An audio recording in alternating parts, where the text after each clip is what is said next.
Halo, selamat sore semua Bapak Ibu Saudara sekalian, teman-teman yang lagi pada melihat kami semua pada hari ini. Kembali lagi saya Oktavianus akan nemenin kamu semua selama 1 jam ke depan. Ada teman-teman juga, saya nggak sendiri, ada Peter Chris. Halo Om Chris. Halo, selamat sore. Apa kabar kawan-kawan semua? Tumben loh, sekarang agak lembut ya. Oh, itu karena habis makan tadi. Oh itu. Oke. Berarti kalau itu next time makan dulu ya sebelum mulai. Lalu ada juga terima kiriman makanan kok kita. Halo Pastor Randy, halo Pastor Randy. Apa kabar Pastor Randy? Halo Bang Jo. Gimana halo semuanya? Lancar semua? So far so good. Oke, that's good. Asik-asik hari ini. Halo ada Pastor L. Halo, gue Lewi, apa kabar? Baik, so far itu susah ditiup. Loh, kan jokes bapak-bapak bagian gue. So far. Minggu kemarin tuh ada garing-garing receh itu Randy loh. Kenapa nular ini penyakit ini? Ada apa ini? Ya, dan sama seperti beberapa minggu yang lalu juga, di bulan ini kita tentunya membahas tentang peranan wanita di dalam berbagai segmen atau di berbagai tempat ya. Kita ngebahas di dalam dunia bisnis, terus juga kita ngebahas juga as an influencer gimana. Nah, atau juga ada perempuan di garis depan. Pada waktu itu kita mempercaya kita coba untuk ngobrol sama tenaga kesehatan yang juga merawat pasien-pasien COVID. Nah, hari ini kita membahas tentang peran wanita dalam gereja dan kita sudah kedatangan seorang wanita, seorang pemimpin gereja. Dan di dalam gereja. Ya, ini dia. Jessica Abraham. Halo, apa kabar, Jess? Halo semuanya, kabar baik. Oke, Jessica Abraham. Ya, teman-temannya Jessica Abraham ini dari GBI. Apa aku kenalinnya? Dari GBI Battle? Ya, GBI Battle. Biasanya orang karena tahu kita di Bandung, ya jadi GBI Battle Bandung. Tapi sebenarnya GBI Battle sih. Nah, I see. Oke, GBI Battle. Pikir tadi GBI Gereja Bandung Indonesia. Loh, gak ada. Gereja Battle Indonesia, Jemaat Battle Bandung. Nah, itu biasanya orang-orang kenalnya begitu. Lalu itu Jemaat Battle. Oke. Thank you, Jess, udah bareng sama kita hari ini.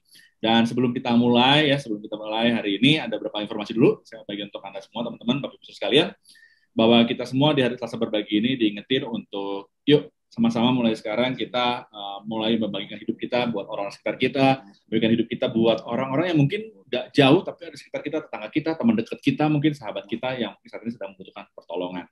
Oleh karena teman-teman, yuk sama-sama kita mau tantangan, membantu mereka juga tentunya ya. Dan tentunya saya juga mengajak teman-teman semua untuk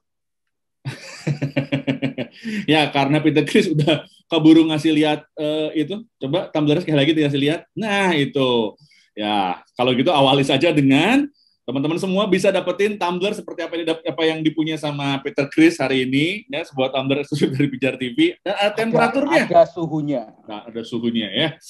Itu luar biasa sekali. Jadi bisa tahu apakah dalam keadaan panas atau dingin. Tapi tidak boleh suam-suam, karena kalau suam-suam itu dimuntahkan. Bisa aja. Kalau suam-suam, aku buang. Itu gunanya tumblernya Pijar TV. Nah, kamu bisa dapetin di Tokopedia. Tokopedia, lalu kamu tinggal cari Pijar TV, kamu bisa cari online store Pijar TV. Ya, di situ kamu bisa dapetin ya. Nah, lalu saya juga pastinya mau ajak kamu semua untuk lihat dulu screen-nya. Masuk Bapak Ibu. Nah, kita saat ini mengundang Bapak Ibu Saudara sekalian yang menyaksikan acara ini untuk sama-sama yuk mendukung apa yang dilakukan oleh Pijar TV, karena saat ini Pijar TV selalu dengan konsisten menayangkan kebenaran firman Tuhan melalui tayangan-tayangan dari Pijar TV itu sendiri. Maka setiap donasi yang saudara berikan akan digunakan untuk penyebaran penayangan Pijar TV di satelit yang menjangkau area-area terpencil di Indonesia. Ada nomor rekening yang tertera di layar, BCA 5055182121, nama Yayasan Pelayanan Media Indonesia, yang bisa Anda gunakan untuk Anda bisa berikan donasi Anda. Oke, lalu juga Anda bisa menyaksikan Pijar TV di Transvision di channel 778 dan juga di streamingnya di melalui websitenya di www.pijar.tv.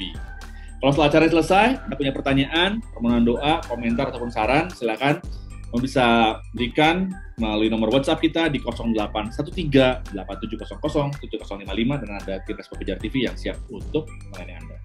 Nah, tadi seperti yang saya sudah share juga, bagian jangan lupa untuk mampir ke online shop-nya Pijar TV, karena di sana ada satu contohnya tadi ada tumblernya Pijar TV yang susu tadi yang udah dikasih lihat sama Peter Chris, dan saat ini juga ada USB berisi pengajaran tentang doktrin keselamatan dari pendeta Estrasaurus dari acaranya Kutau Yangko Percaya.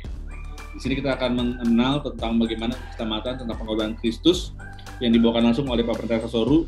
Apalagi menyambut minggu-minggu Paskah ini, penting banget untuk kita mengerti makna sebenarnya dari pengorbanan Kristus itu. Oleh karena itu kami di Pijar TV juga sudah menyiapkan USB ini untuk Anda bisa memperdalam tentang firman Tuhan dan mengenal doktrin keselamatan berkaitan dengan pengorbanan Kristus kayu salib. Dan Anda bisa dapatkan hanya senilai Rp350.000 melalui online store-nya Pijar TV. Ya, oke. Alright, kalau gitu kita langsung aja ke acara kita di Selasa Berbagi ini. Dan karena kita ngomongin tentang wanita sebagai pemimpin, atau perempuan sebagai pemimpin dalam gereja, dan mungkin saya akan nanya dulu sama Jessica Abraham yang udah jadi tamu kita sore hari ini. Jess, saat ini coba ngobrol tentang Jess dulu ya. Jess, kalau boleh tahu Jess, sekarang kegiatan Jessica sendiri sehari-hari sebagai apa sih di gereja gitu ya? Oke. Nah, mungkin yang belum kenal, saya kenalan dulu ya. Nama saya Jessica Abraham. Saya sekarang sudah menikah, satu suami, dan nggak ada planning untuk menambah dan nggak mengurangi. Jadi cuma satu. Nama suami saya Bonar, Bonar Tanujaya ya. Banyak orang yang kira dia Batak gitu. Padahal dia itu pura-pura Batak ya. Kami ketemu dan udah gitu sekarang udah menikah dari tahun 2018 dan udah punya satu anak ya. Anak kami namanya Benayah. Dia sekarang umurnya 19, jalan ke 20 bulan nih. Jadi lagi lucu-lucunya, lagi seru-serunya. Jadi sekarang sebenarnya kesibukannya selain di gereja ya, saya fokus untuk Benayah juga karena pas saya juga anak pendeta, ya jadi saya juga udah tahu lah dunia pergerejaan ya, dan saya cuman pengen memastikan gitu bahwa nanti Benayah ketika bertumbuh itu nggak kehilangan figur seorang ibu lah, meskipun saya melayani di gereja. Nah, pelayanan saya sendiri di gereja, saya melayani dan membantu penggembalaan orang tua saya ya. Mungkin ada yang kenal Pak Pendeta Rubin Adi Abraham. Nah, saya ini putri pertamanya, dan Pak Rubin itu dikaruniai 3 putri ya, jadi semuanya cewek. Sekarang saya melayani fokusnya di GBI Bethel Bandung, tapi udah beberapa tahun ini memang kita coba bergeraknya secara samaan gitu ya. Ada sinergi lah di antara cabang-cabang juga. Ada yang di Jakarta, ada yang di Bekasi, ada yang di Tasik juga, dan beberapa mitra yang ada di kota-kota lain. Nah, fungsinya sebagai apa? Kalau saya sih sebetulnya fokusnya di Komisi Pemuda dan Anak ya, tapi kalau mungkin yang dengar tahu gitu strukturnya GBI itu pemuda anak itu dari usia 0 sampai 40 tahun gitu ya. Jadi quite a large number of the population in the church gitu. Diberikan kesempatan juga untuk melayani, berfungsi sebagai wakil gembala sekarang ya. Tapi kalau saya sih melihat bukan sekedar title, oh ini wakil gembala nih gitu. Tapi saya melihat diri saya sendiri sebagai jembatan. Ya, jembatan antara generation yang mungkin udah lebih dewasa ya, lebih tua gitu, dan generation yang seumuran saya, bahkan mungkin yang lebih muda lagi gitu. Jadi kira-kira seperti itu. Kalau lagi pandemi gini, sibuknya apa ya? Ya pertama sibuknya koordinasi sih sebetulnya ya, karena walaupun kita puji Tuhan udah ibadah onsite ya dari semenjak bulan Oktober kalau nggak salah. Jadi kita lumayan salah satu yang paling cepat lah ya di Bandung dan cukup konsisten untuk selalu ada gitu. Tapi di balik itu segala sesuatu yang gereja biasa layani ya tetap berjalan, hanya saja platformnya berubah ke online ya. Jadi biasanya tetap koordinasi dan cukup interesting juga sih karena nggak pernah yang seperti ini gitu. Begitu kira-kira. Oke. Jadi kita udah gambaran ya bahwa saat ini posisinya Jessica Abraham sendiri di gerejanya sendiri adalah salah satu pemimpin ya dalam gereja ya. Nah, Itu Ngomong soal pemilu. nggak nambah ngurangin suami, tapi adopsi terima nggak saya jadi adiknya Kok Benaya? adopsi? Kan suami. Waduh, bukan- waduh, waduh, waduh, waduh. Tadi kan ngomongin anak dong gitu. Jadi adiknya Benaya. Oh, ada yang bener. Kok gede? Aduh. Nah, ngomongin tentang adiknya Benaya, oh bukan. Ngomongin tentang pemilihan gereja. Kan ada aja sih ya pemahaman atau teman-teman semua di sini ada pemahaman bahwa perempuan itu nggak bisa jadi pemimpin di dalam gereja karena katanya ada pemahaman dari firman Tuhan yang menggambarkan seperti itu. Tapi mungkin teman-teman bisa kasih mungkin bisa share sama kita semua. Kira-kira kenapa bisa ada gambaran itu ya? Mungkin dari Jessica dulu, nanti udah gitu kita bisa pergi ke El lalu Randy. Silakan. Nah, mungkin kalau misalkan ditanya soal ini bagian teologi ya, kayaknya janjiannya saya nggak bahas teologi deh. Enggak, kan ngomong sebanyak apa yang Jessica tahu aja. Saya sebenarnya ambil MTH ya. Jadi saya dulu juga, saya melayani semenjak kecil, tapi untuk benar-benar terlibat dan terjun di dalam pelayanan sepenuh waktu itu baru diputuskan sesudah saya ikut S2. S2-nya teologi juga. Saya ambil S1 itu sebetulnya nggak ada bau-bau gereja-gerejanya gitu. Tapi waktu itu, jadi saya ambil S1 bisnis. Setelah kerja, udah settle waktu itu di Sydney. Jadi saya udah dapat kerjaan, udah dapat permanent residence juga. Tapi ada satu hal yang ketika saya bekerja, kerjaannya juga nggak jelek sih gitu. Menyenangkan ya. Tapi ketika saya ngedenger setiap kali papa saya ke Sydney dan dia cerita gitu apa yang Tuhan kerjakan di Indonesia, hati saya tuh mulai kayak, wah kayaknya do I miss something gitu. Ataukah saya memang udah settle aja di Sydney gitu. Tapi setelah digumulkan, akhirnya saya ambil sekolah teologi ya. Nah di situ juga ambil sekolah teologi, nggak ada tujuan untuk, oh ya pokoknya biar punya gelar nih, nanti biar orang ngeliat nih, gue tuh bisa gitu istilahnya. Enggak seperti itu juga. Belajar tentang Alkitab dan sampai selesai MDiv ya, waktu itu ambil di Singapura, setelah selesai MDiv juga masih digumulkan nih, mau ke Indo atau enggak gitu. Akhirnya hard conviction ya, akhirnya ke Indo dan menyelesaikanlah MTH di sini. Nah, tesis saya itu tuh juga tentang kepemimpinan wanita. Ya, jadi tesis saya itu membahas tentang tulisan-tulisan Paulus, walaupun mungkin nggak semua ya, yang ada yang mungkin kontroversial lah, yang bilangnya kayak melarang wanita itu untuk berbicara, untuk mengajar, dan lain-lain gitu. Tapi pada kesimpulannya sih kalau saya melihat, mungkin teman-teman di sini juga bisa kasih pandangannya masing-masing ya. Kalau saya lihat sih itu heavily reliant on the context ya, of the story itu saat itu. Dan saya sih ngebedah gitu. Kadang ketika kita melihat satu ayat di dalam firman Tuhan, kita nggak bisa asal comot dan take it out of context gitu. Jadi ketika saya baca, ketika saya mendalami, bahkan saya melihat ternyata Rasul Paulus itu yang biasanya dipikirkan itu sangat-sangat patriarkal ya, sangat-sangat cowok banget gitu. Itu tuh nggak seperti itu kalau yang saya pelajari ya.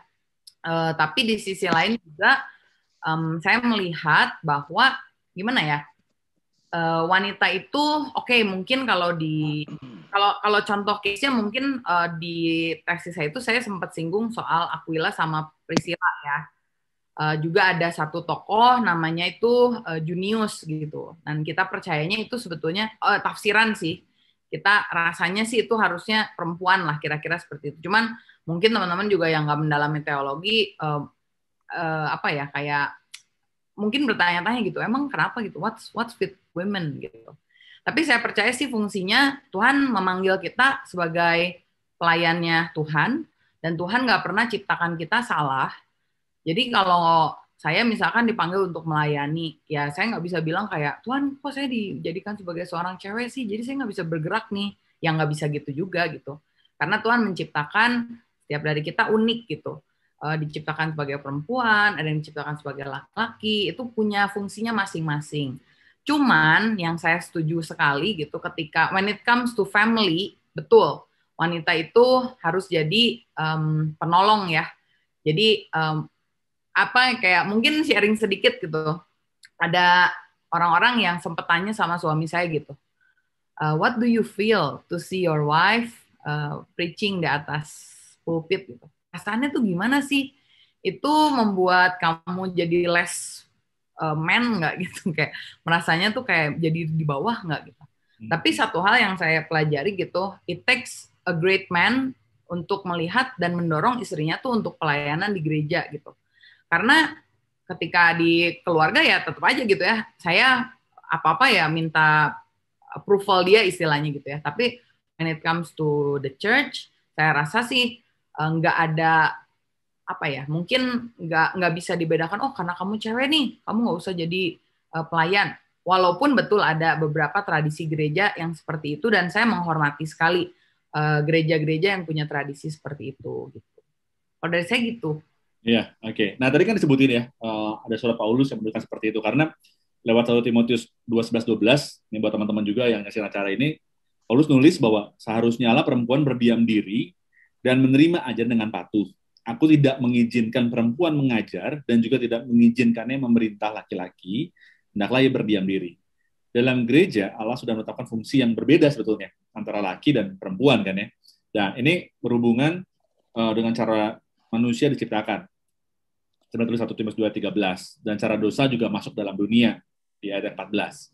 Nah, ada kaum perempuan yang percaya bahwa perempuan itu nggak sepatutnya untuk dia bisa melayani sebagai pendeta, apalagi ditambah fakta bahwa Alkitab juga membatasi pelayanan dari kaum perempuan ini sendiri. Dan ada juga kaum pria yang percaya bahwa perempuan dapat melayani sebagai pendeta dan tidak ada batasan bagi perempuan ketika melayani.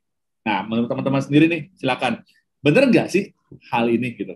Seperti apa tadi saya udah share. Gimana, teman-teman? Aku nanti kalau punya pacar, aku izinkan kok dia berkhotbah. Itu sebetulnya nggak betul saya ngomong bahwa sekarang kan kalau saya punya pacar, pada saat ini belum berarti kan itu lagi jomblo, lagi mau jomblo. Saya akan dukung dia untuk berkhotbah dan mencapai apa yang dia inginkan. Oke, mungkin dari El atau Randy ada tanggapan nggak? Monggo silakan. Bagi gue kalau misalnya perempuan dibatasi seperti itu akan jadi polemik sejujur-jujurnya. In the real leadership, kenapa? Karena nomor satu, dengan segala hormat gue harus ngomong, dari banyak gereja yang gue lihat perempuan lebih banyak berkontribusi. Sorry, gue harus ngomong itu. Laki-laki malah banyak di rumah, kerja doang dan sebagainya. Gue kalau perhatiin deh, kalau ibadah tengah minggu yang datang banyak kan siapa? Nomor satu, perempuan itu jauh lebih kertil dan banyak hal. Jadi bagi gue tidak bisa lihat perempuan harus dibatasi. Dan juga pada waktu gue merenungkan, gue ngeliat 2 Timotius itu perlu dilihat dari segi kontekstual yang jelas banget. Tapi gini, gue tidak bisa memaksa kalau seseorang sudah melihat satu ayat itu sebagai itu harus dicap terlek gitu, literal. Itu maaf ya, gue harus jujur keras kepalanya mereka maksudnya. Gue nggak bisa bicara banyak. Mungkin mereka ada faktor pengalaman bahwa perempuan itu kok gini ya dan sebagainya gitu. Kenapa? Karena pada dasarnya gue gue ngobrol sama banyak teman-teman gue yang dan kita kayaknya nggak ada riset yang detail juga, tapi kita kayak sepakat bahwa sebenarnya pengalaman seseorang lah yang menentukan teologi seseorang. Jadi sebenarnya banyak orang bilang ini karena kita sudah belajar runut dan sebagainya. No. Kenapa? Ada banyak orang belajar runut juga, tapi mereka bisa mempercayai teologi yang berbeda. Kenapa? Karena orang psikologi bilang itu ada faktor bahwa mereka punya kacamata sendiri dan mereka punya kesulitan dan kemudahan untuk kecenderungan untuk percaya doktrin yang berbeda-beda. Jadi it's not about the theology, it's more about the people. Dan kalau gue melihat sejujur-jujurnya, soalnya kalau mau benar-benar main konteks, ayat itu pada waktu gue pelajarin, ini bukan gue yang ngomong sih, ini William Barclay yang ngomong ya. Dia teolog yang tua zaman dulu, orang hebat lah, better than all of us combined. Dia cerita bagaimana pada dasarnya itu ayat sebenarnya kenapa perempuan seakan-akan nggak boleh banyak ngomong, karena pada zaman dulu itu yang banyak ngomong dan berisik itu pelacur bakti, kuil dari orang-orang dari kuil Dewi Diana apa Athena aku nggak salah, sorry, gue agak-agak lupa. Sehingga perempuan yang baik-baik itu jadi takut, nggak berani ngomong, jadi banyak yang diem ya. Kenapa? Karena kalau mereka ngomong kenceng, mereka terlalu banyak bicara, dianggapnya kayak wah ini jangan-jangan banyakan ke situnya. Nah, sementara harus diakui zaman dulu perempuan mungkin pendidikannya banyak yang nggak sebanyak laki-laki, sehingga cenderung wawasan lebih sempit, pandangan lebih sempit, cara berpikir berbeda. Jadi itu loh konteksnya. Tapi kalau misalnya kita lihat perempuan zaman sekarang, yang sorry, banyak yang pinter banget, banyak yang jauh lebih capable, dan kalau misalnya dan gue juga nemuin banyak perempuan-perempuan yang stabil, super power women, yang jauh bisa bertanggung jawab, jauh bisa memimpin. Masa apakah kita harus kesampingkan hal itu untuk kita memilih hanya karena ini laki-laki jadi harus dipilih? Gue rasa enggak, itu malah merusak kepemimpinan itu sendiri. Sebenarnya kan harus di dalam prinsip leadership tuh yang paling benar gini, right person on the right position. Dan right person itu nggak selalu berarti laki-laki. Banyak perempuan yang sangat capable di situ. Dan gue selalu bermasalah dengan statement bahwa kalau misal laki-laki entar perempuannya jadi lebih kayak khotbah, itu gimana rasanya? Sorry, bagi para laki-laki kalau nonton ini, I have to say this. Bukan tanggung jawab perempuan untuk membuatmu merasa laki-laki. Sorry, bukan tanggung jawab perempuan untuk membuatmu merasa laki-laki. You are a man, walaupun kamu, masa kamu harus ngomongin sama perempuan untuk bisa untuk kamu ngerasa laki-laki gitu. Bagi saya, are you okay with that? Tentu perempuan harus menghormati, laki-laki harus menyayangi, itu semua harus, itu firman Tuhan yang ngomong. Tapi kalau misal tidak ada sokongan perempuan, kamu kurang merasa laki-laki, saya rasa minta maaf ya, bukan masalah Alkitab, ada masalah dengan kamu, menurut saya sih. You have your own issue berarti, karena saya gue nggak butuh omongan dari perempuan-perempuan di sekitar gue dan calon bini gue untuk bilang bahwa gue tuh laki. No. Gue laki karena lahir, gue laki karena gue memilih untuk belajar berpikir seperti laki-laki, gue laki karena this is who I am, dan gue pun bertindak, belajar, berpikir, dan gue tidak butuh. Maksudnya gini, matahari tidak perlu diakui bulan. Kamu matahari ya, untuk bilang dia matahari, ngerti nggak sih? Tanpa pengakuan orang pun, you are a sun. Dan gue tidak perlu pengakuan dari perempuan untuk bilang bahwa gue tuh laki, maksudnya. So, saya rasa bagi para laki-laki yang merasa butuh banget diakui ke laki-laki, I think there's something wrong with you, nomor satu. Yang kedua, saya nggak tahu kamu tumbuh di lingkungan seperti apa, sehingga insecurity kamu setinggi itu. 3, rasanya budaya patriarkal udah masuk terlalu banyak di pikiranmu, to the point kamu tuh nggak bisa menilai dirimu dengan neutral gitu. Karena bagi gue, orang calon bini gue tuh perempuan super women juga, dan gue sama sekali tidak merasa terintimidasi. Dia perempuan yang organized, dan some ways she's far smarter than me, rankingnya lebih tinggi dari gue, dia hampir masuk olimpiade IPA gitu. Mau dibandingin nilai gue sama dia udah kayak surga neraka, jujur aja. Agak jauh ya. Tapi apakah gue terintimidasi? No, I am proud. Dan bahkan pada waktu dia bilang, I want to build my own business, sementara gue memang udah mengambil keputusan untuk jadi hamba Tuhan, walaupun masih belum full time ya, karena masih punya bisnis yang lain. Gue bilang, I support you. Terus dia nanya sama gue, gimana kalau gue nggak bisa memenuhi impian ekspektasi orang sebagai istri pendeta? Dia nanya, kita ngobrol di situ, karena kan istri pendeta harusnya shalom, ada sukacita, oh ya Robi, oh haleluya, gimana, kan nggak bisa kayak gitu. Sementara dia bilang, gue ngomong dari awal bahwa no, jangan kayak gitu, there's no way you can support me like that. Gue langsung ngomong bahwa you are not my mom. Nyokap gue mungkin bisa kayak, iya shalom gimana, aduh ibu gimana kalau cipika-cipiki, kamu kok kayak gitu, aneh. Gue bilang gitu, jangan kayak gitu. Build business, lakukan yang kamu harus lakukan. And kalau someday kita punya anak, you take care of kita be partners, dan untuk urus keluarga kita, bahwa kamu bukan seorang perempuan yang nggak punya hak. Dan kamu bukan seorang perempuan yang itu yang kami sudah antisipasi, sudah obrolin dari awal bahwa I give her lots of control. Bahkan gue ngomong di pada bimbingan pranikah, gue bilang di depan hamba Tuhan, gue bilang gini, kalau misalnya memang benar laki-laki, firman Tuhan bilang seorang laki-laki harus memimpin dan sebagainya. Oke, mandat gue sebagai pemimpin pertama adalah I'll give you 50% of power. Bahwa kita partnership, kita sama. Kalaupun misalnya mungkin kalau mau pakai analogi, aku seperti aku Firaun, kamu Yusufnya. Hanya tahta ini kelebihanku daripadamu. Sebenarnya kayak gue cuma kebetulan gue laki aja kebetulan, sehingga mungkin kesana mimpin, but I give you. Dan kita mulai ngobrolin bahwa misal, oke, aku di bagian sini, kamu di bagian sini, I'll do my best di bagian sini, you do your best di bagian situ juga. Karena I believe, karena kalau misal perempuan-perempuan kayak gitu, kalau dikekang, itu nggak baik buat diri kita dan nggak baik buat mereka. Memang ada perempuan yang submisif, ada. Banyak yang galau, yang perasa, yang sangat istilahnya tuh cewek banget, itu banyak, and that's fine. Tapi gue tidak milih perempuan seperti itu, so I fully support kalau seorang perempuan jadi punya porsi yang sama di gereja. 100, 200, 300% support. Ya, 300%. Walaupun 100% itu udah paling mentok sebenarnya. Bodoh amat. Ya, jadi tadi ya kita tuh sebagai laki-laki bukan butuh wanita untuk menunjukkan bahwa kita laki-laki. Itu jangan salah gitu loh, jangan salah kaprah dengan cara seperti itu.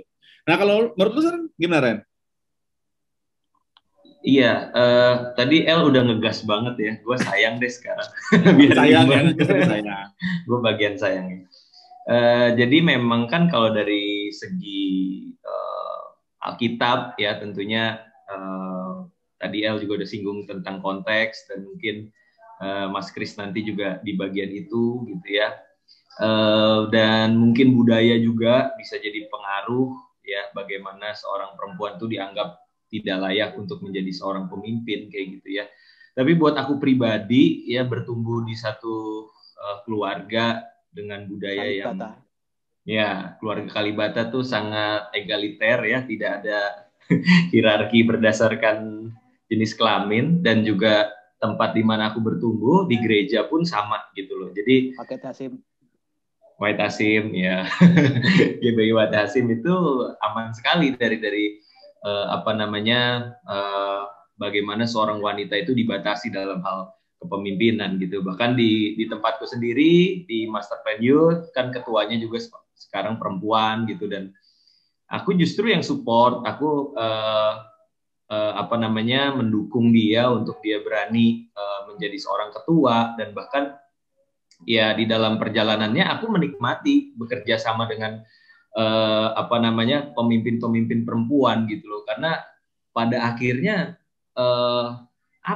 ketika ada kompetensi di situ justru akan saling melengkapi sih gitu. Jadi dilihatnya bukan lagi berdasarkan gender tapi sebenarnya orang ini kompeten atau enggak gitu loh. Dan ketika dia punya kompetensi, ayo kerja bareng kayak gitu dan itu akan sangat melengkapi sih satu dengan yang lain. Ada hal-hal yang laki-laki nggak bisa lihat ya, mungkin karena laki-laki lebih cenderung umumnya ya lebih lihat gambaran besar gitu kan.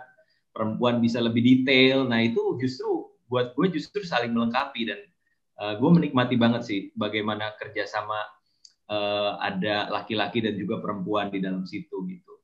Nah cuma tadi kalau soal tafsiran Alkitab ya balik lagi sebenarnya ini bukan soal laki-laki versus perempuan ya, tapi lebih tepatnya bagaimana seseorang itu mau menafsirkan Alkitab itu sendiri. Ya, jadi ini bukan tim laki-laki versus tim perempuan, tapi tim yang menafsirkannya bahwa perempuan itu boleh memimpin dan berkhotbah versus mereka yang menafsirkannya perempuan tidak boleh memimpin ataupun berkhotbah gitu. Jadi bukan soal gender sih sebenarnya ya, perbedaannya di sini gitu.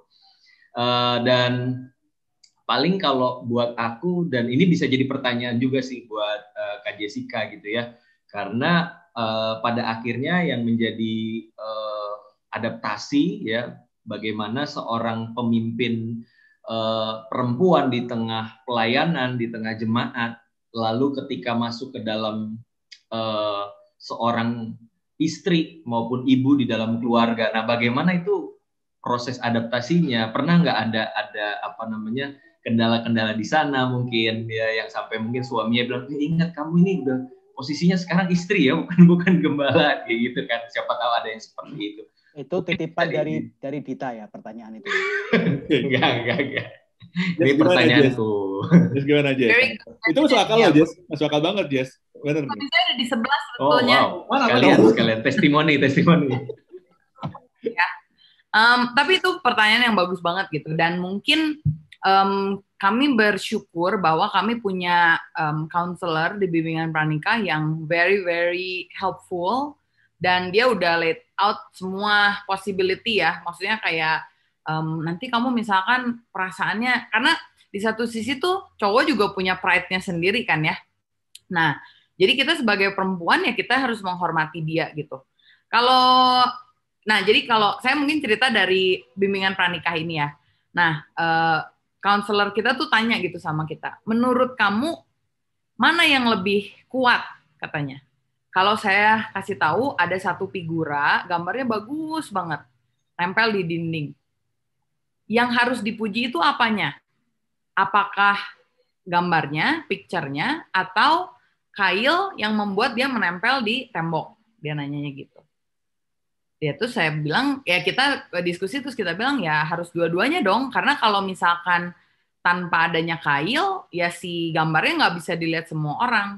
Tapi kalau misalkan cuman kail doang, mungkin kan nggak seindah itu. Nah jadi counselor kita tuh bilang, it takes two to tango gitu istilahnya. Jadi ibaratnya tuh kayak suami kamu tuh seperti kail yang menjadi sauh istilahnya, yang jadi support gitu di belakang. Dan memang dia diciptakan Tuhan, misalkan kalau mungkin Om Jo ya lebih tahu suami saya seperti apa, karena Om Jo juga berperan banyak nih di hubungan kita gitu. Nah jadi suami saya ini tuh orangnya mungkin lebih ke arah apa ya, support ya, kayak behind the scene lah. Jadi kalau dibilangin kayak si hook itu yang saya rasakan dia seperti itu gitu. Tanpa dia tuh saya tuh lost gitu istilahnya ya. Mungkin kalau di gereja orang datang sama saya gitu, dan to be honest mungkin di sini juga yang melayani kita tahu gitu. Sometimes overwhelmed ya. Saya yakin bukan cewek doang sih yang ngerasa gitu, cowok juga iya gitu kan. Cuman buat saya banyak cerita ke dia dan dia bisa support saya gitu. Dan benar-benar itu tuh ya tadi prinsip kail sama si figura itu tuh dapet banget gitu. Jadi saya nggak bisa dishonor dia dan bilang kayak, lu kan ada di behind the scene, you don't know apa yang aku facing gitu. Nggak seperti itu, karena dia juga memegang ya the weight gitu of this ministry juga gitu. Kemudian kalau misalkan di rumah, saya deliberately sih make sure bahwa Benayah itu dia tahu yang pegang kendali itu dedinya gitu. Misalkan kalau ada apa-apa, contoh aja hal simple lah. Kita tuh belajar untuk kasih makan Benayah kan di high chair ya. Nah dia itu nggak boleh selesai makan kecuali dia bilang Daddy done, Daddy please done gitu. Jadi kalau ada dedinya tuh selalu dia bilang ke saya misalkan kayak mami gitu. Nggak mau Benayah bilang sama Daddy please done. Jadi dia tahu gitu yang di atasnya tuh seperti itu. Dan kita banyak ngobrol sih ya istilahnya, karena misalkan I don't think a leader knows everything, apalagi anak-anak muda gitu kan. Kita belajar dari yang lain. Waktu peran suami dan istri itu kita banyak belajar dari satu program namanya Growing Kids God's Way, GKGW. Mungkin ada beberapa yang tahu. Nah dia juga cerita gitu. Misalkan contoh kayak anak itu dalam Alkitab kan harus dilatih untuk disiplin ya, maksudnya nggak bisa seenak-enaknya gitu. Jadi kita memang udah agree bahwa kalau misalkan dia udah mau 2 tahun ya, kita berdoa lah nggak, there's no such thing as terrible two gitu. Tapi kalau misalkan dia harus didisiplin, yang mendisiplin itu akan dedinya gitu. Jadi dedi itu agree gitu, maksudnya dedi itu ada di atas dan mami itu akan selalu agree gitu apa yang Daddy bilang, walaupun mungkin saya ada mungkin ya sebagai perempuan juga atau mungkin sebagai manusia in general ya, kita punya pandangan yang berbeda. Tapi saya nggak ekspres itu di depan orang, di depan anak saya, dan kita ngomong in private gitu. Karena kita harus protect each other kan, maksudnya Kalau misalkan kebetulan tuh suami saya dia gedenya di Australia dan banyak banget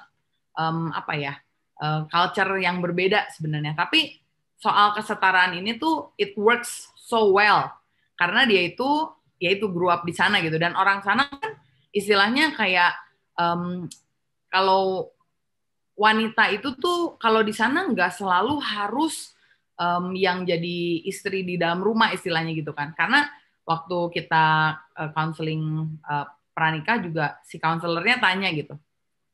Menurut kamu peran suami istri nih ya, seandainya nih ada istri yang gajinya lebih besar daripada suami, menurut kamu problem nggak?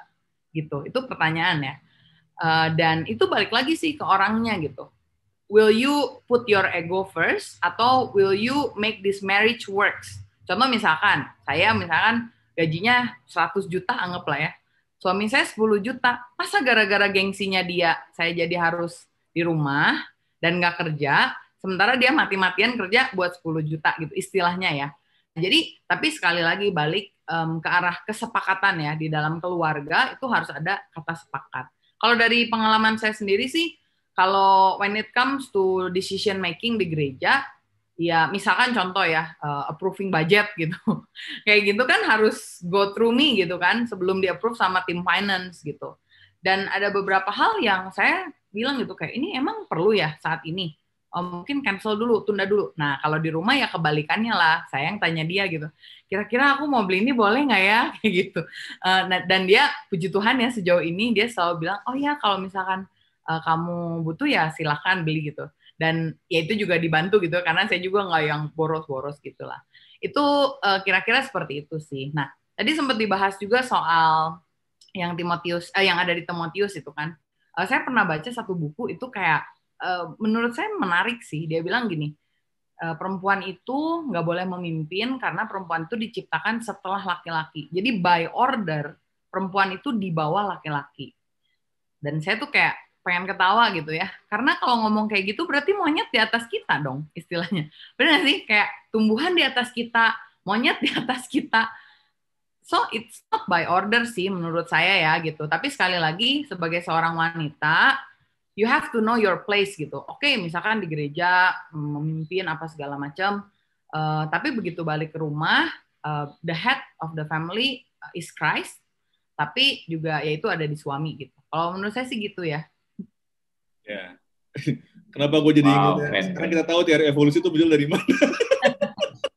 Ya, dan menariknya ada yang setuju sih seperti itu gitu. Cuman saya pikir kayak kalau by order ya kita harus konsisten dong. Nggak boleh cuma lihat the last day by order, tapi from the beginning by order gitu.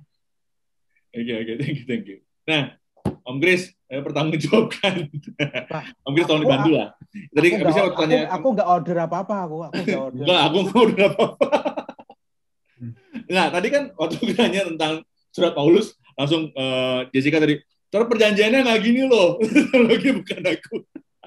Salah satunya orang yang bisa tanya cuma Peter Chris nih. Om Chris, gimana Om Chris? Ini dulu deh pertanyaannya. 1/14 itu gimana sih ceritanya? Itu dulu deh. Nanti sebelum tanya yang lain. Kalau kita sih sebetulnya kembali kepada masalah yang umum ya, secara general. Kalau kita bertemu sebuah ayat yang membingungkan, jangan kaget. Deketin mic-nya. Ya, kalau kita bertemu dengan ayat yang membingungkan, jangan bingung. Mana ya? Oh ya, kalau kita bertemu dengan ayat yang membingungkan, kita jangan bingung dan jangan kaget. Ya. Jangan terlalu heran, jangan keheranan lah gitu. Karena gini, ya tadi kawan-kawan sudah menjelaskan, sering mencabut ayat dari akarnya, itu nggak bagus. Jangan diulangi lagi, ya. Belajar lagi yang benar gitu. Nah, 66 buku itu satu kesatuan. Dan satu ayat di dalamnya itu juga bagian dari 66 buku. Dan kemudian pada saat kita interpret, aku pakai kata interpret ya, menafsirkan itu kita juga perlu sanadnya yang jelas. Turun-turunnya yang jelas.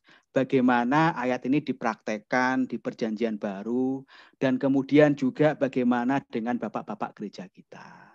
dan juga ibu-ibu gereja kita. Itu perlu gitu. Jadi jangan hanya satu ayat saja. Nah, kita sekarang ini bahas soal bagaimana peranan perempuan di dalam gereja. Apakah beliau boleh mengajar, boleh memimpin, atau apapun gitu. Boleh tidak gitu kan. Apakah berdasarkan surat Paulus kepada Timotius langsung kemudian kita mengambil sebuah kesimpulan yang permanen yang mengatakan no, tak boleh. Ojo ngajar kue. Jangan ngajar kamu, nggak boleh gitu. Nah, itu kita harus lihat lagi. Nah, kalau kita kan aku di minggu yang lalu pengen jelasin juga ya, ngasih tahu bahwa ada begitu banyak tokoh-tokoh perempuan yang luar biasa di Perjanjian Lama, ya kan?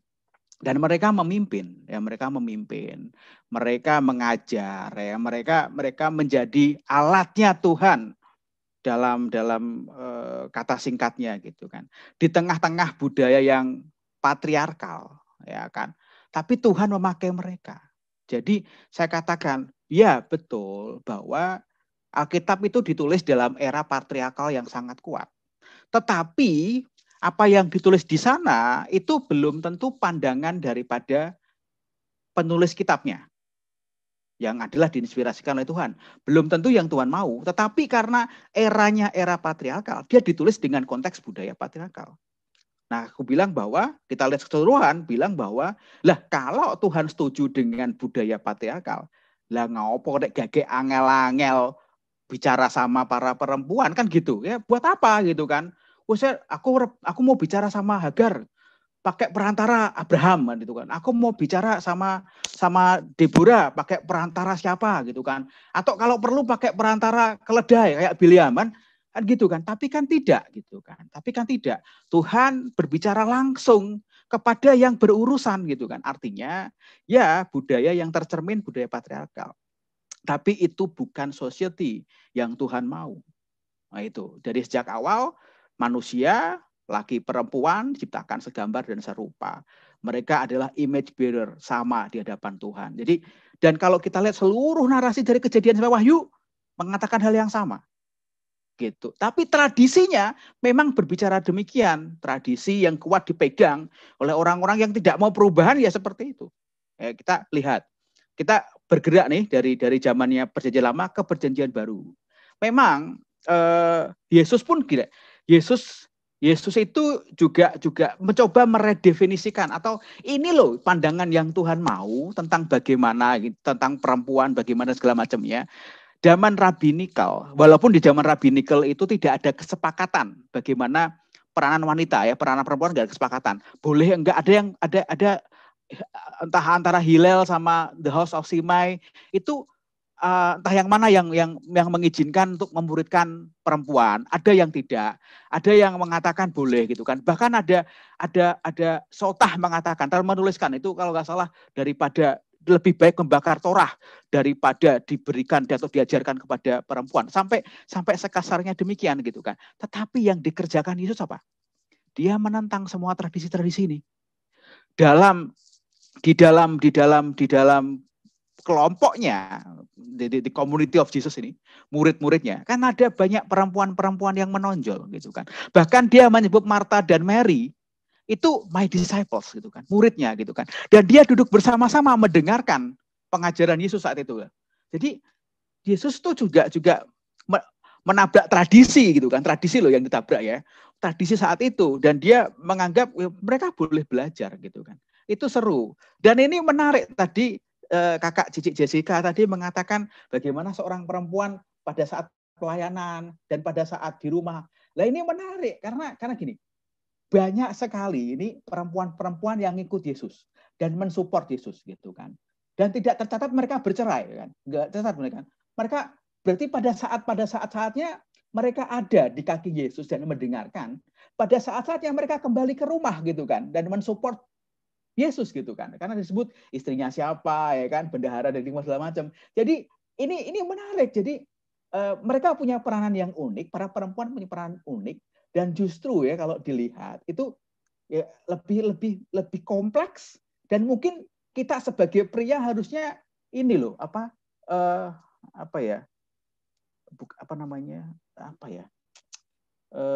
harusnya kita merasa pekewoh gitu, atau merasa aku gak ketemu kata-katanya, bahwa perempuan itu luar biasa gitu. Dia bisa mengatur sedemikian rupa gitu kan. Harusnya itu tahu diri, wah itu tahu. Para pria itu tahu diri gitu kan. Para pria itu harusnya tahu diri gitu loh, bahwa mereka dalam pekerjaan sebagai seorang perempuan, sebagai istri, sebagai anak dan segala macamnya di keluarga, itu mereka masih bisa ngikut Yesus gitu kan, dan jadi muridnya, ya kan. Dan Yesus juga tidak reject the value tentang family gitu kan. Dia masih menganggap bahwa memang wanita diciptakan berbeda, pria juga diciptakan berbeda, dan posisinya berbeda-beda gitu kan. Dan Petrus juga menegaskan mereka ini co-heirs. Mereka adalah rekan pewaris kasih karunia. Jadi sama-sama rekan itu kan. Kali El tadi bilang 50-50, si Jessica tadi dengan kakak Koko Bonar juga mengatakan pembagian tugas, itu semuanya udah ada di sana gitu kan. Dan kita bergerak setelah itu kita tahu bahwa Yesus ini juga memiliki pandangan yang berbeda dengan situasi pada masa itu gitu kan. Jadi menganggap sama bahwa perempuan boleh mengajar, boleh mengajar, dan juga perempuan boleh belajar. Lah kalau dia belajar buat apa? Kan boleh ngajar. Nah, kita kembali ke Paulus nih. Begitu juga dengan Paulus. Kita harus apa?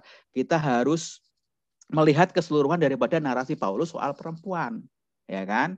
Bagaimana posisi dia? Teologianya dia lah kalau bahasanya. Pendapatnya dia dengan perempuan itu kan. Nah, kita tahu sama seperti Yesus, Paulus ini juga dikelilingi oleh perempuan-perempuan yang mendukung pelayanannya, ya. Itu seru loh, itu menarik gitu kan. Nanti ada yang namanya, ada ketua Komsel ya, ketua CC namanya Nimfa itu kan di Kolose. Ya kan ada yang memimpin berarti kan, ada yang mengajar juga, ada Lydia di sana. Kemudian dia berpartner dengan Lois, dengan Ineke, dan banyak hal. Jadi salah kalau kemudian Paulus menentang, mengatakan gak boleh perempuan mengajar. Itu aja sudah menganulir dari para pendapat interpretasi yang tadi gitu kan. Karena kita harus lihat, harus konsisten dong. Kalau Paulus bilang, aku maunya perempuan tidak boleh mengajar. Dia harus berdiam diri di pojokan sana. Duduk diam di pojokan. Jangan ngapain. Awas loh ya. Nah, itu harus diketemukan di banyak tempat yang lainnya. Dan dalam perkataannya dan dalam tindakannya sama seperti Yesus.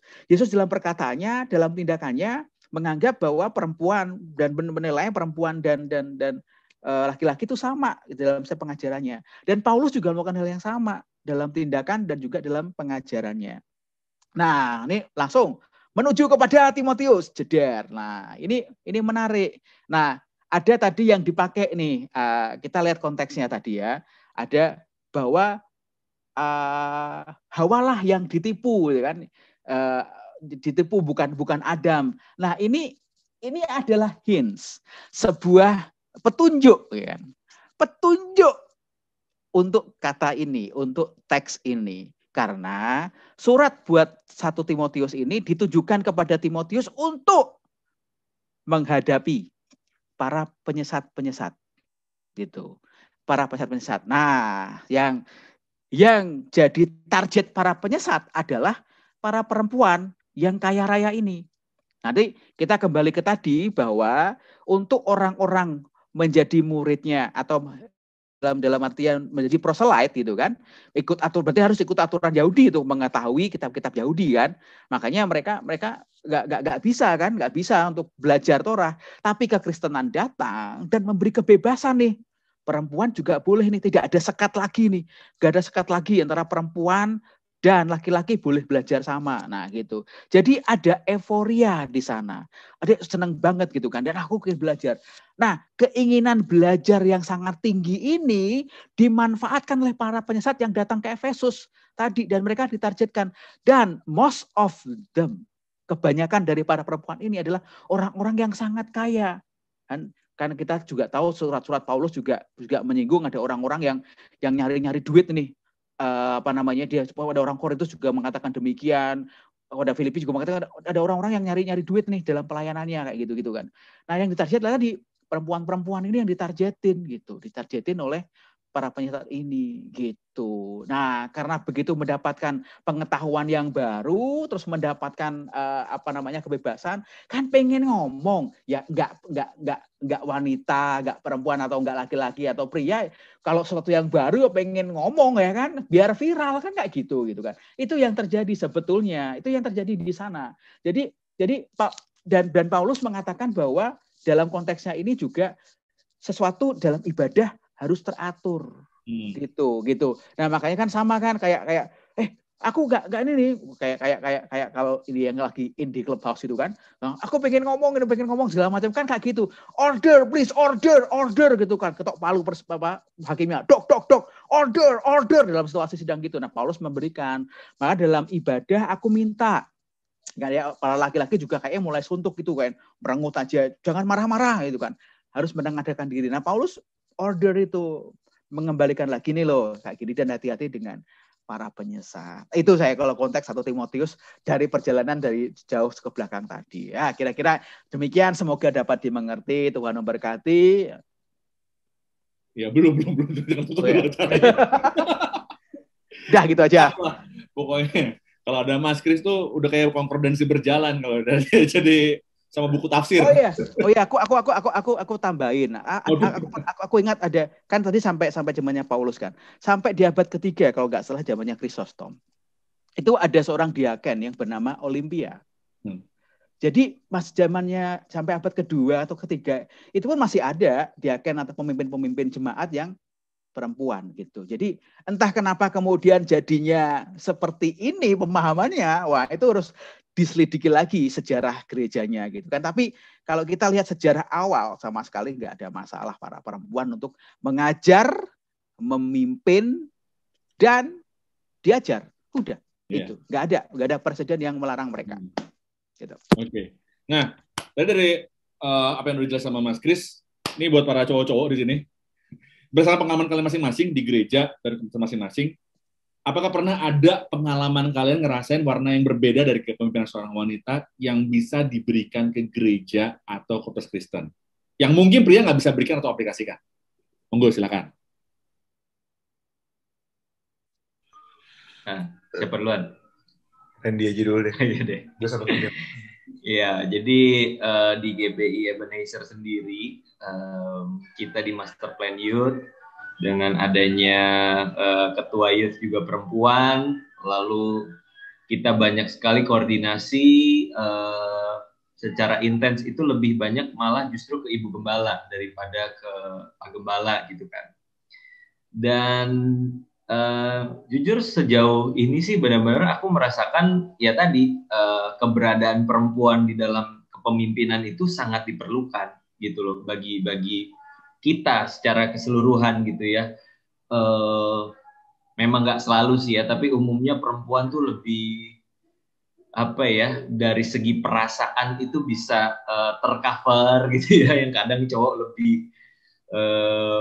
lebih banyak soal task, soal target gitu ya, tapi perempuan itu juga pendekatannya soal people orientednya juga kuat gitu ya, dan itu buat aku pribadi sangat dibutuhkan gitu, apalagi kalau aku sama Dita gitu ya, membina anak-anak di Master Plan gitu. Jadi aku sering banget nanya pendapat dia gitu, dalam kasus-kasus tertentu aku akan tanya pendapat dia dan aku dapat jawaban yang aku belum pikirin sebelumnya gitu loh, dan buat aku iya ya, ini harus dipertimbangkan nih dari segi ini, dari segi itu gitu.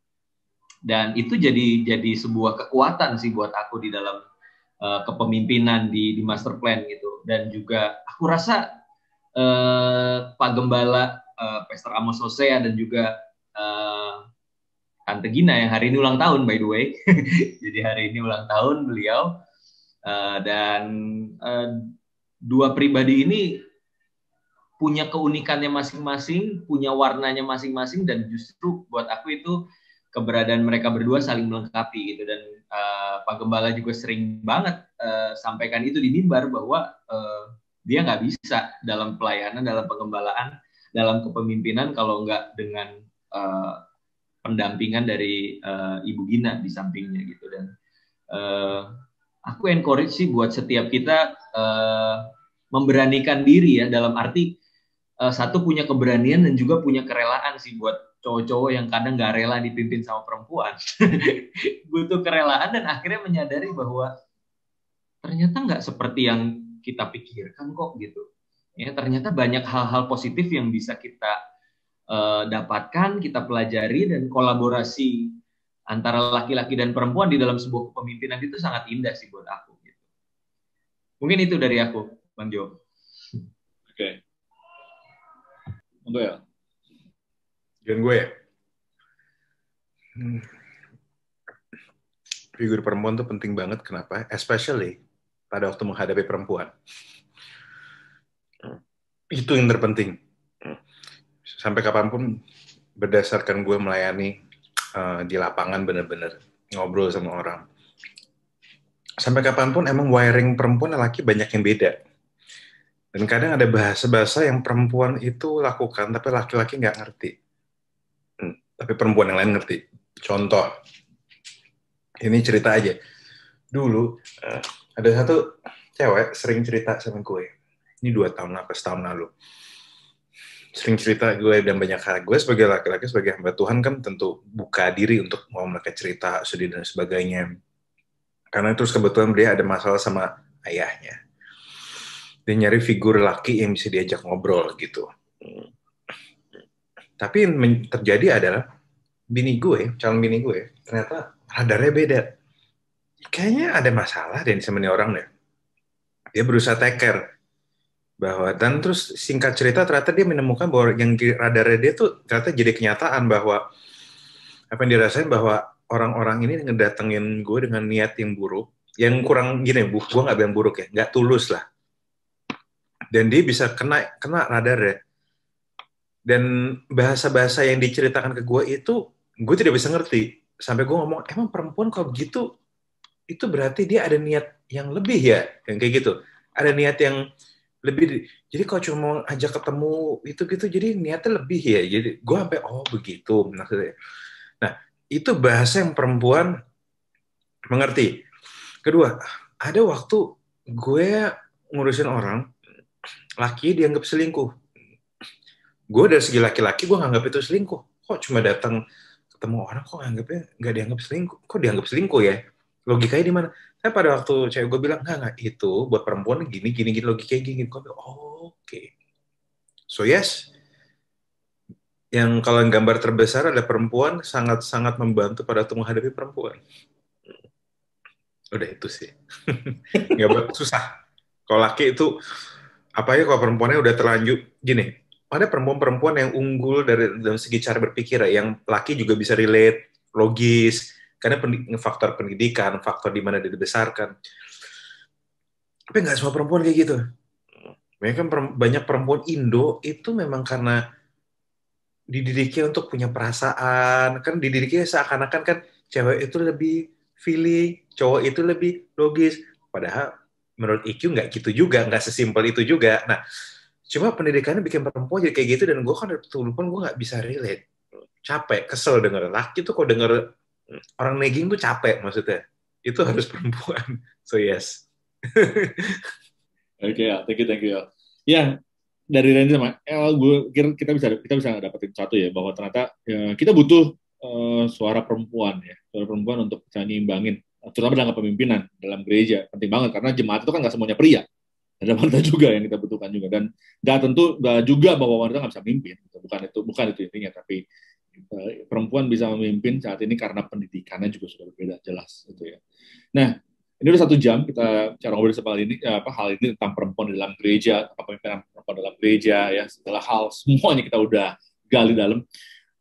Jess, boleh dong Jess kasih encouragement buat para wanita yang dengerin acara pada hari ini gitu ya, supaya mereka bisa mendapat pengertian lebih, dan mereka juga lebih berani untuk ambil peran mereka dalam gereja, terutama ketika mereka mendapatkan intimidasi dari, ya intimidasi macam-macam ya, bisa dari gerejanya, bisa dari gerejanya sendiri, bisa dari pengajaran, a lot of things gitu ya, ada hal yang mengelilingi mereka gitu loh.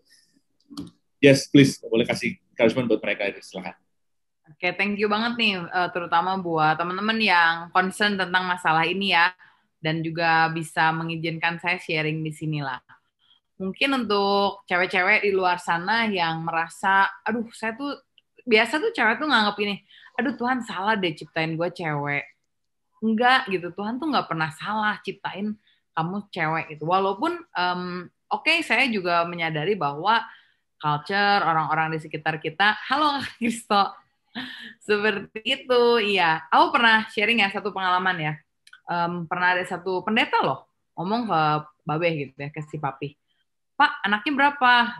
Oh, saya 3 Pak anaknya. Oh, yang laki-laki berapa? Nggak ada, semuanya perempuan. Oh, waduh, sayang banget ya nih, nggak ada anak laki-lakinya gitu. Buat saya ngedengar kayak gitu, saya bisa meresponnya dengan marah, dan tentu waktu itu saya marah banget gitu. Saya masih jauh lebih muda lah, dan saya pikir kayak, seorang pendeta kok ngomong kayak gitu istilahnya. Tapi yang saya mau bilang gini loh, kita tuh bukan apa kata orang, kita itu apa kata Tuhan, dan kita itu berharga, walaupun kita diciptakan sebagai seorang wanita, Tuhan itu tuh nggak salah gitu. Jadi don't stop chasing your dream just because you're a woman. Jangan biarkan kita tuh kayak, oh kayaknya saya nggak bisa nih, atau nggak boleh, nggak diizinin sama gereja untuk thrive gitu. It's okay. Lakuin aja, belajar, banyak belajar. Karena bisa aja kan sebetulnya gereja tuh belum membuka kesempatan untuk kamu, karena bukan karena kamu wanita, tapi karena memang belum ready aja gitu. Jadi make sure that you're ready gitu. Nah tapi saya juga mau sama-sama selalu mengingatkan diri saya sendiri, juga teman-teman ya, jangan ketika kita dipercaya Tuhan untuk jadi pemimpin di gereja sebagai wanita, saya rasa kesuksesan kita itu ditentukan sebetulnya dengan hubungan kita di dalam keluarga sih gitu. Dalam arti, kamu bisa amazing banget nih di gereja, tapi di keluarga ya suaminya kalah gitu, dianya panglima, kitanya pang-6 gitu kan. Dia takut gitu sama singa dari Yehuda itu kan, sama singa betina gitu kan, nggak kayak gitu. Kita justru harus submit sama suami kita. Dan saya rasa justru ketika kita melayani ya sebagai satu kesatuan gitu ya, sebagai couple, sebenarnya jawaban kan how to transform the world menurut saya tuh is by transforming family gitu. Jadi sebelum kita bisa benar-benar impactful di gereja, berperan sana-sini, orang kayak terberkati segala macam, ya kita memberkati dulu keluarga kita aja dulu gitu ya. Jadi jangan lupa gitu posisi kita tuh sebagai seorang istri, sebagai seorang ibu, baru nanti ketika di dalam ini udah solid ya, dengan suami juga udah baik hubungannya, justru kita tuh bisa lari lebih kencang lagi gitu di dalam melayani Tuhan. Kalau ditanya pelayanan, saya selama ini gimana itu di gereja, saya rasa banyak dibantu sama suami gitu. Jadi kalau tadi bilang, mungkin yang cewek harus dihadapi cewek, yang cowok harus dihadapi cowok. Sebenarnya tuh lebih gampang menghadapi orang tuh as a couple. Ya, jadi kayak ketika kita maju cewek cowok nih, kayaknya udah tahu banget nih ini. Misalkan aku nggak ngerti. Kayak tadi El juga kan bilang, berarti mereka tuh melayani tuh as a couple gitu. Di satu sisi L-nya juga terbuka, di satu sisi juga ceweknya kasih masukan, kan kayaknya enak banget tuh. Dan itulah yang harusnya yang terjadi seperti itu tuh terlihat juga di dalam gereja gitu. Jadi bukan hanya sekedar kamu cowok, aku cewek atau apalah gitu, enggak, tapi kita sama-sama bergerak sehingga yang dimenangkan kan buat kerajaan Tuhan. Gitu sih kalau menurut aku. Asik, mantap pokoknya. Thank you Jess, thank you banget Jess. Karena senangnya gini, kita ngundang Jessica Abraham karena apa yang dibagiin, apa yang di-share tadi itu bukan suatu kata-kata biasa aja, tapi karena dia ngalamin gitu kan. Sesuatu yang dialamin, terutama dia sebagai seorang wanita dan pernah bercengkrama sebagai pemimpin pula dalam gereja lokal. Jadi ngebuat kita ngerti bahwa mengertilah apa yang Tuhan lihat dalam diri kita, bukan sekedar dari omongan orang. Memang omongan orang kan yang kita dengar, yang kita lihat sehari-hari, dan itu seringkali ngebuat kita down. Tapi kalau Tuhan punya purpose, kalau Tuhan punya destiny untuk diri kita ngerti. Apapun yang mungkin membuat kita jadi down, membuat kita jadi lebih maju justru. Karena kita ngerti apa kehendak Tuhan. Oke, thank you banget. Jessica Abraham, thank you banget. Sukses buat pelayanannya. Salam buat teman-teman para pekerja di sana. Thank you banget. Romi dan juga. Terima kasih kakaknya. Langsung Sominya Widih. muncul. Ada. Thank you Bonar sudah support. Semua. Dan thank you juga buat Pastor L, Ego Lewi, lalu juga Randy Chandranata, dan juga bukan Pastor alias Pastor Peter Chris. Thank you Chris yang udah bagiin juga buat Ya, terima kasih semuanya mempunyai ide untuk segera cari pasangan. Didoakan. Ya mau Melayani iklan terus. Sama Om Jo nanti. Melayani sebagai kenalan. Biar Terima bisa kasih, Kak couple Jess. ministry ya. Terima kasih loh Kak Jess memotivasi saya untuk melayani sebagai couple. Selamat Mas Chris, selamat. Oke teman-teman jangan lupa juga untuk support juga apa yang dilakukan oleh Pijar TV tentunya. Jangan lupa untuk jadi donasi karena setiap donasi yang kamu kasih dan kamu berikan itu akan menjadi sangat berarti untuk kita bisa menanyakan gospel, Injil, firman Tuhan seluruh seluruh Indonesia, dan tentunya kita ketemu lagi minggu depan ya.